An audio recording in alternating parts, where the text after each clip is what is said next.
All right. So the very first show that we still don't have a name for, but I got it slated as the Murry and Qeyante Show. I'm sorry, my name had to go first. It was an M. It was a Q. He wants to go ABC order. And, what are we talking about? Payback today. Payback. Payback 2017 Prediction. Now we got some fair card. I guess the main match. Well, let's try to go in order. Let's not go to the main match. I wouldn't go to the main match. I said the match that I'm looking forward to. We got to go start out with the side dishes before we get to the meat and potatoes. Well, speaking of side dishes, we do have the kickoff show. We do have Finn Balor and Miz TV. Hopefully that's made into a match. So I think it is going to become a match. I don't know if it's going to be a match per se with Miz and Finn Balor, or Miz and Dean Ambrose, or heck, Miz, Dean Ambrose, and Finn Balor. I mean, I don't know, because Dean Ambrose is not slated on the card either anywhere. He's the Intercontinental title. No, he's got the championship. So that's going to be interesting to see. I definitely can say I won't be surprised if it turns into some type of match, though. So, first match we got on the card is Enzo Amore, Big Cass versus The Club. I'm not sure who really wins this match. Because technically, The Club kind of needs to win this match, being they did lose their titles, and I don't see kind of sidetrack Dash Wilder and Scott Dawson doesn't come back. Challenge for those titles till maybe June or July, maybe till SummerSlam, depending on if they clear him or not. But I don't think he'll be gone for that long. I think Enzo and Cash are gonna win it. I think, and this is why. Okay, so right now we're just kind of getting the Hardys' ears wet with the tag team division. Of course. Okay, so they've already had 2 matches against The Club, sort of. Okay, now they're going to have singles matches already with Sheamus and Cesaro, and then this Sunday they will have their match for the tag team titles against Sheamus and Cesaro. So I think Enzo Cash wins it, so we can get a small little Enzo Cash Hardys feud. But wouldn't be surprised if The Club wins it to put The Club back into the title picture. This wouldn't surprise me, and I'm a big Enzo and Colin Cassidy fan, or Big Cass, is something what he goes by now. But I just feel like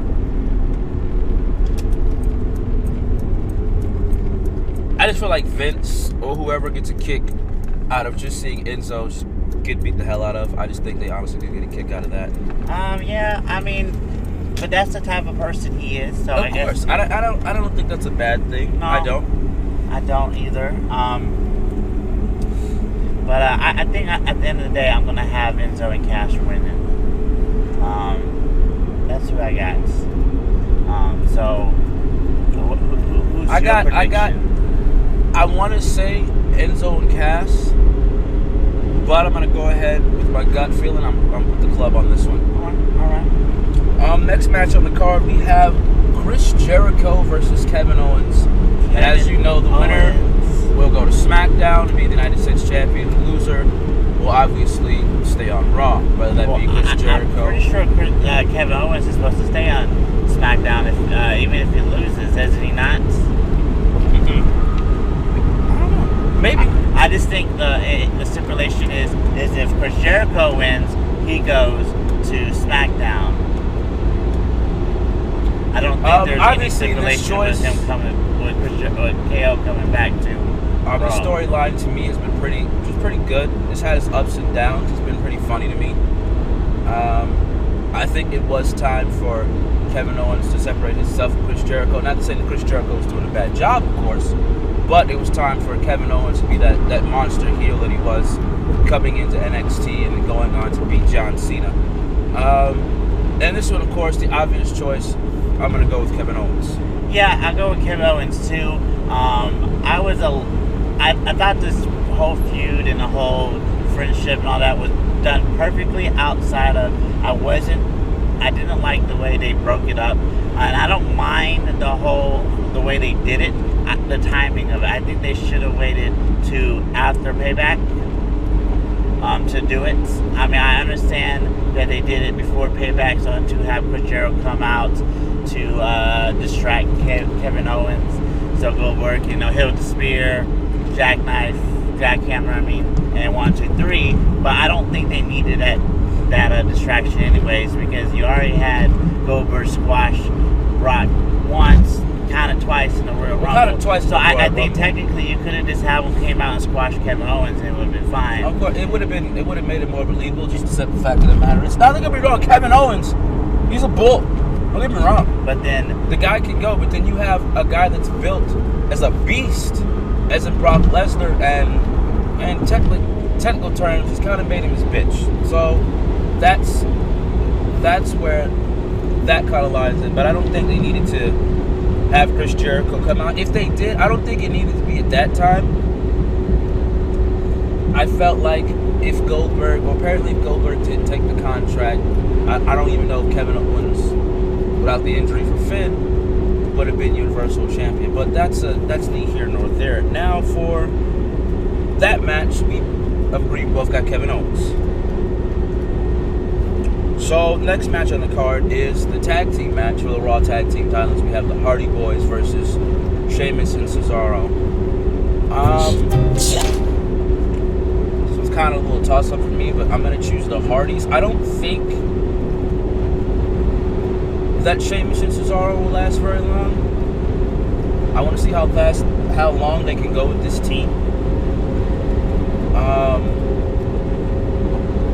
I think the main issue as far as, I'm not going to say lackluster, because they don't lack that, but depending on how they want to be booked, because I don't really see anyone necessarily taking the titles from the Hardys, unless it was the Revival. Yeah, I got the Hardys too, and I think it's going to be actually a solid, good match. It could be potential one of the top matches of the card. But I got the Hardys, and I just kind of the same way. At this time, I don't think they're ready to have the Hardys drop the titles to anybody. So at this point, I don't know if that team has at least been built enough to take the tag team titles away. I say this, but I don't think this is also going to be the inner road of Cesaro and Sheamus. I definitely think they're going to be around still for just a little bit while longer. I think them being around together helps both of them out, because you have Vince, who doesn't think that Cesaro can be entertaining, which, I don't know, Vince is tripping. But I got the Hardys on this one. They say it's booked for the title, and then last night we see Jinder take the title, so I don't know. We have Randy Orton and Bray Wyatt in this House of Horrors match. I'm not sure how I feel about this match.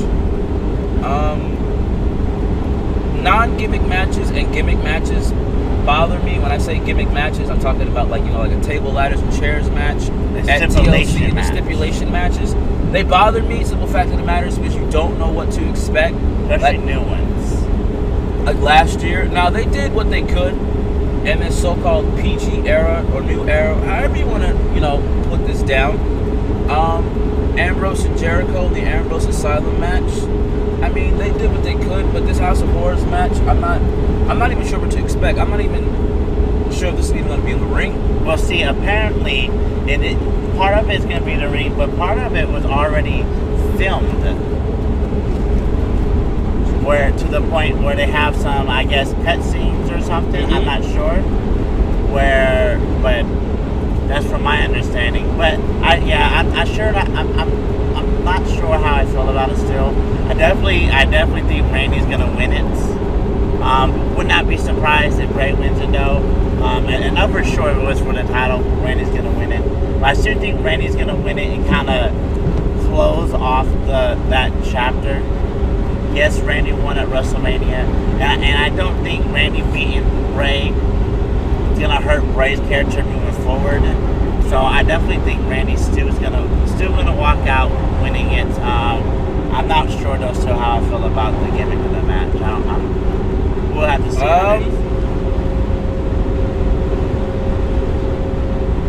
This was a little bit of toss-up for me.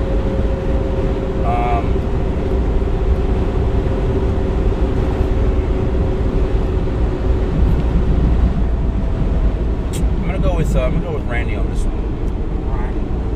Randy on this one.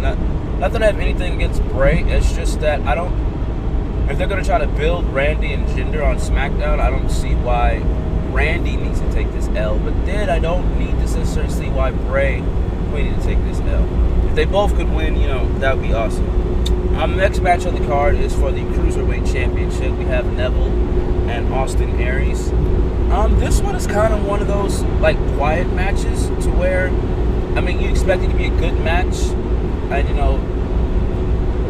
you expect it to be and everything. And I'm not saying it's not going to be a good match. That's not what I'm saying at all. What I'm basically saying is it's one of those.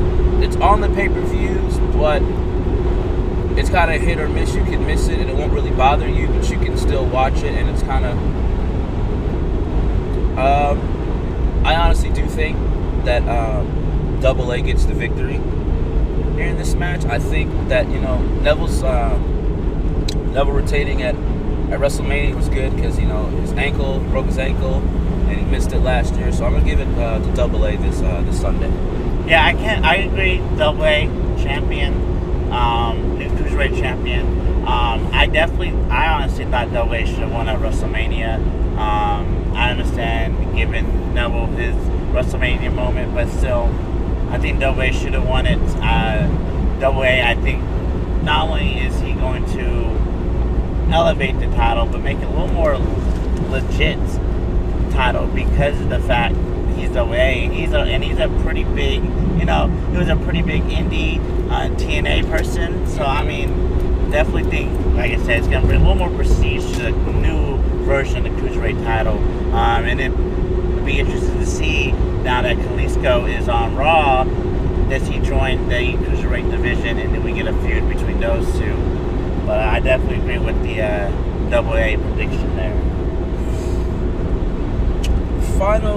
We have 3 matches left, but the final 2 that I'm looking forward to.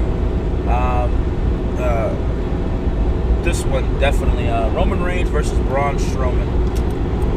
And here's the reason why. Now you have Roman Reigns, who's fresh off of a victory against The Undertaker. Now people can be upset about, beating The Undertaker and stuff like that. But, that could definitely be for another video that we discuss about. But I do think, as far as this build, it definitely could be something fantastic. Their match at Fastlane was pretty good.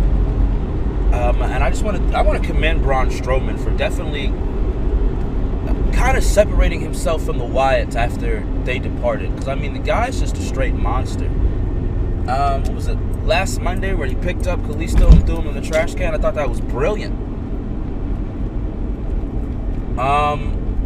As far as Roman Reigns is concerned, I have no issue with Roman Reigns. I think he's a good wrestler and everything like that. But as far as what this match is, I think Braun Strowman needs to get the W. That's just on me. I definitely think he's going to get the W because this is going to build him for a Brock and Braun hopefully at SummerSlam. So I think he's going to get the win. Then I don't know what's going to happen between this win with Backlash is their next one, and then SummerSlam. I don't know what's going to happen in between, but I definitely think that Braun's going to get the win and do push him over Reigns to once again build that matchup for Brock, which that match I'm looking more forward to than I think most matches that I've heard that could be potential for this next year. I think that one could be definitely a solid match. But I definitely got Braun beating Reigns in this ambulance match. Mm-hmm. Another match I'm looking forward to is Seth Rollins versus Samoa Joe. It's kind of one of those, I'm not going to say it's quiet ones because you do have 2 main event caliber superstars. But I guess just because of the build, because they didn't have as many weeks as they would like, to say.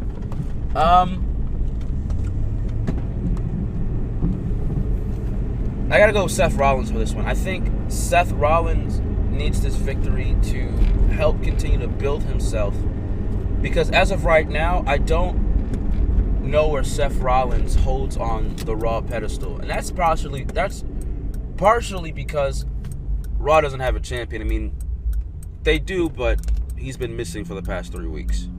Well, I don't think there's even a pedestal to even worry about, because with no champion, you're just gonna have dumb matches anyways, because you're going to have but to I think that's for every superstar on every main event Raw talent. Hell, even the mid card, if you want to count them too, as far as trying to build themselves to be, that said person going out towards the universal title and everything, because basically you have to play off each other because there's no title for you to try to pursue. Well, I don't think it really matters, because it's going to be either Braun or Reigns going against Brock right now, and that's just how it's going to be until probably WrestleMania next year. So I just think Seth Rollins is just going to be there for the ride until after WrestleMania. I highly doubt that Seth Rollins is going to get a title shot before then, because once again, I don't think a Brock and Seth Rollins match would do any good for Seth. I mean, I think it would be pointless. I think it could just be a squash match, and I think that would do more damage to Seth than good for him. Now, I definitely do think Seth is going to win it, but at the same time, if he didn't, that's no big deal, because you can continue going with the Seth and Samoa Joe for a couple more months to get those two occupied with a storyline. So once again, like I said, because you're going with Braun and Reigns for the most part with the Universal title and Brock, so you got those two kind of have their own little storylines. And the question is then, when it's Finn Balor is more my concern than with Seth Rollins. But yeah, but I definitely think Seth Rollins does win this one. So last but not least, we have the Raw Women's Championship. We have Bayley in her hometown of San Jose, California, taking on Alexa Bliss. Now, I'm just going to put it in there. If any of you guys watched SmackDown last night, you can also see what happened there when it ended in a no contest with basically Tamina Snuka and Natalya attacking Charlotte and Naomi, which basically is going to build this face turn for Charlotte. Now, I don't know what they plan on doing for the Raw division as far as Alexa, because what I've been hearing is they want to turn Sasha heel and have them feud and at SummerSlam in Brooklyn again, because they were a real sell when they did it the first time. Just for me, because I always like the hometown heroes to exceed, I got to go with Bayley on this one. I definitely think Bayley's going to win, and it's because of the hometown, but I wouldn't be sitting on Alexa Bliss for not holding that championship soon.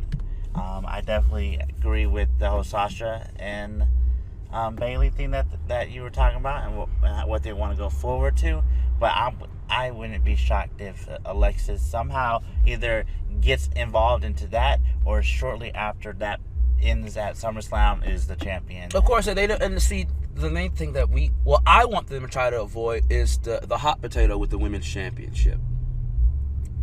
I mean, it was cool when they did it with Sasha and Charlotte, of course, but now it's kind of, you have to really try to cement, not gonna say a legacy, but cement a good title run with this championship that you have on Bayley now. No, I agree. I definitely don't want to see a hot potato. I'm not a big fan of the hot potato unless it was the 24/7 hardcore title. That was pretty cool, but yeah, I don't want a hot potato, and I wouldn't even be shocked if Sasha doesn't get the title during this. If she does turn heel and goes against Bayley, I wouldn't be shocked if Bayley's still able to keep it the entire time. It wouldn't surprise me. And then another thing, guys, that we have to look forward to is the women's tournament that we're supposed to be having Now with this women's tournament, I can see some of these said divas going to NXT, you know, trying to build up, depending on who they get, you know, and also depending on, you know, you can have some of them, you can have 2 debut on SmackDown and 3 debut on Raw, just something to kind of shake things up a little bit. Because I mean, I'm not gonna say that I'm gonna be that guy. We are kind of lackluster with certain female superstars because of how they're being built. Like, I for one have no idea what the hell Carmella's supposed to be doing.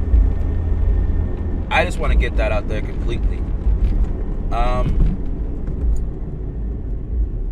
I just feel like with certain women superstars, and I think it's Carmella on SmackDown, and I love her to death. I think she can go in the ring. I think she can play some crazy parts, especially with the whole Edge and Vicky Guerrero thing. Alicia Fox. I think those two on their respective brands basically are kind of just there. But all right, so let's do this though. Now we need to do our for sure guarantee win pick, and then our let's go. So we're gonna do some guarantee pick, and then we're going to do the wild card pick. So, who do you have any match? Okay. Who do you have as your guaranteed victory? And you're guaranteed victory no matter what. You want The Rock to guarantee? I guarantee you. This is just me. I guarantee because this. I don't see the Hardys dropping the titles. I don't see. I have the Hardys beating Sheamus, and I love Sheamus and Cesaro, but I personally just want to guarantee that they're walking out with the Raw Tag Team titles. My wild card upset and everything is going to be for another championship match. It's just because, kind of, sorta, it can be. As the last match we talked about, Alexa Bliss. She could kind of just sneak up in there if they want to, and then have her just drop the title the following night on Raw. Because, you can do that whole, I was the first ever Raw Women's Champion, and then I was the first ever to get the SmackDown Women's title and the Raw Women's Championship. Those are my two. That's your wild card. So, wild card, Alexa Bliss. My guarantee, the Hardys. So, my wild card is going to be Enzo and Cass be in the club, and then my guaranteed, I'm gonna just pick the easy one. I'm gonna go ahead and get the Braun beating Reigns. I definitely think that's a guaranteed victory. I feel like it should be. It is going to. It has that's to my be. Guaranteed victory though. Braun and wild card Enzo Cass beating the club, but that. Speaking of this, before we sign off, I think if they can have Braun beat up Roman, like just beat the hell out of him. I just think, to me, and it's bad timing. His brother Rosie did pass away. I just feel like if they do it and he wants to take a couple of weeks off, I feel like this match would help him try to take that time off if he wants to. I know certain guys don't like to do that. They want to continue to go with work and let him know so nothing bothers them. But that's his only brother, and I know for me, I would definitely be taking time off. Well, I mean, I know I definitely agree, but if you've seen this in the past, athletes are not like that anymore. I know, they're not like that. They're not. But anyways, everybody at home, we want you guys to try to compete against us. So, in the comments, make sure you put your guaranteed and your wild card. We're going to be doing this all year. For every pay-per-view, so let's see if you guys can beat us. Every pay-per-views, like, comment, share your videos, tell your friends, get us out there. We are signing off.